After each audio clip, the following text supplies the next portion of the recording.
Привет, друзья и гости канала Алга Петербург. В студии Саша Джан, Иван Джан.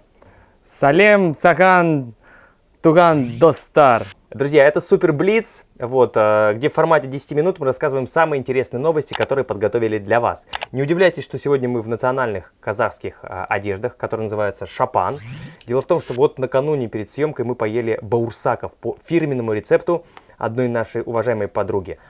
Смотрите подробный выпуск, в субботу он выйдет, и мы будем готовить баурсаки вместе с вами. Скорее всего, в субботу. Возможно, в субботу выйдет, друзья. Ну, а давайте перейдем к новостям.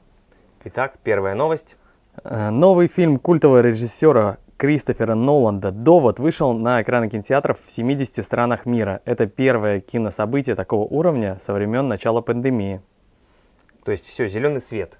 Для широких картин можно идти в кинотеатр смотреть. Да, а 3 сентября этот фильм появится у нас в кино в России. Ну, и, кстати, в кинотеатрах США тоже с 3 сентября. Я думаю, что всех нас интересует только один фильм, который должен появиться 8 октября. Это Creator the Past, который уж явно передержали. Ну, что делать? Чуть-чуть. У меня прекрасная новость о фильме, который уже вышел, Вань, на телеканале Хабар. 29 августа на телеканале Хабар состоялась трансляция 3-й части спецпроекта, посвященного Димашу. Это Димаш-шоу «Вдохновение». Я надеюсь, что вы уже посмотрели этот фильм. Как мне показалось, это одна из самых сильных частей, которая была снята, потому что люди говорили очень интересно, и я даже об этом сделал небольшую передачу. Поэтому вот по этой ссылке можно ее посмотреть, она вышла перед Блицем. Мне даже кажется, что разные режиссеры были, потому что в 3-й части почему-то меня не было.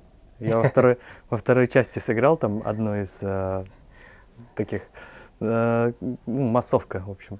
А в 3-й части меня почему-то не было. Но фильм действительно очень хороший, и даже стало интересно, надо будет посмотреть, это один и тот же режиссер или разные? Значит, режиссер 3-й части меня услышал. Я ему писал, что, пожалуйста, примите мер, что вы делаете. Ну, тогда я тебе новость еще одну прочитаю, международную. Джастин Бибер подарил жене особняк за $25 миллионов.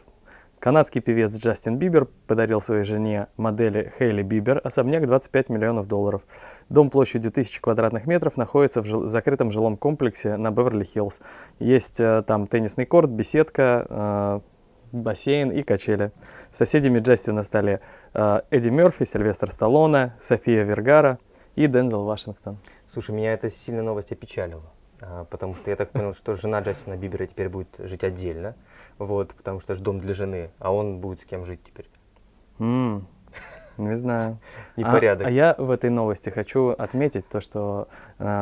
Джастин Бибер вырос, и у него есть уже жена, я о ней тоже узнал только благодаря этой новости. А на самом деле, самое важное в этой новости, знаешь что? То, что на территории особняка есть беседка и качели. Поэтому можно, в принципе, сказать, что я, например, живу примерно в таких же условиях. У меня тоже во дворе есть беседка и качели. Ой, но дом явно не за $25 миллионов. И теннисного корта пока нет, да. А у меня есть тоже прекрасная новость. Ну подожди, я же и не Джастин Бибер. Ты круче. Ты Ваня Червинский, который снялся во второй части «Димаш. Окружение». У меня прекрасная новость для фанатов группы Metallica. Metallica выпустили новый альбом с симфоническим оркестром. Представляешь? А я уже послушал. Это ремейк. Это уже была такая же, 2 диска было. Точнее, один, но он был из двух частей. И сейчас новый, очень круто. Я могу сказать, что для тех, кто, может быть, впервые слышит такую группу, хотя маловероятно, Metallica — это американская метал-группа, образованная в 1981 году в Лос-Анджелесе. Меня еще, Вань, тогда на свете не было, а группа вовсю уже собирала аудиторию. И, что примечательно, до сих пор люди разных возрастов слушают эту группу, и она до сих пор актуальна. Потому что они настоящие профессионалы. И если сейчас посмотреть, даже есть рок-музыканты, которые ушли в политику, так сказать, на старом багаже. Эти ребята, они постоянно работают и постоянно записывают новые треки. Они репетируют, тренируются. В общем, суперпрофессионалы. И именно поэтому Metallica культовая группа для всех, наверное, поколений.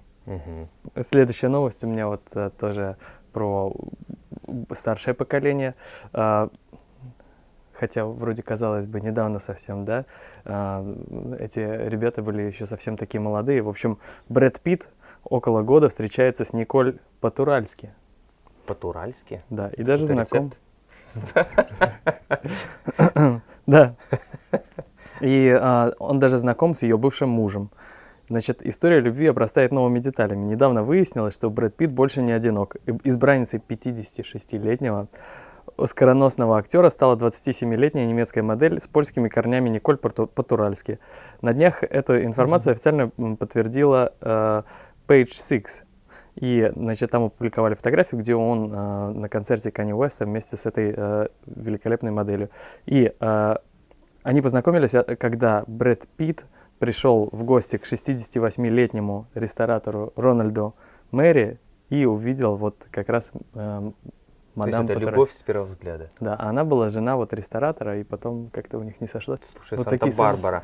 А знаешь, что меня порадовало из этой новости? Ты сказал, что 56-летний Брэд Питт выбрал.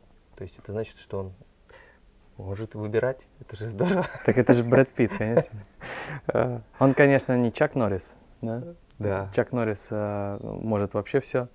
Как это, недавно он, знаешь, что сказал? Он сказал, что когда я режу лук, это я не плачу, это плачет лук. Ой, тот еще боец. У меня есть интересная новость. Составлен рейтинг лучших фантастических фильмов в истории кино. В итоге первое место заняла картина «Космическая Одиссея» 1968 года Стэнли Кубрик. За ней последовал фильм Ридли Скотта «Чужой» 1979 года. Тройку лидеров замкнула картина сестер Вачовски «Матрица» 1999 года выпуска. А ты, кстати, в курсе, да, что совсем скоро обещали нам продолжение культового фильма «Матрица»? Я даже посмотрел, обещают вроде как 4 ожидается 9 мая 2020 года. «Матрица 4».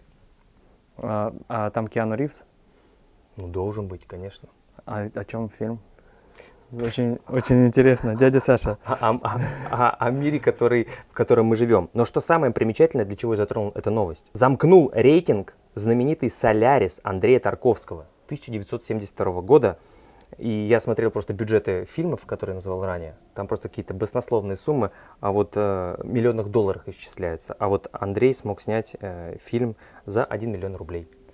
А в каком году Андрей снял? В 72-м. Все картины, я считаю, достойно заняли свое место. Напишите, если вы смотрели эти фильмы, какой фильм из перечисленных вам нравится больше всех. У нас сегодня такой получился блиц, где много всего про кино. И я хочу прочитать комментарий от Сильвы Альварес Пече. И она написала: «Димаш Дебера, сэр Джеймс Бонд». То есть Димаш подходит на роль Джеймса Бонда. Да. Друзья, напишите, а вы как думаете, подходит ли Димаш для роли Джеймса Бонда?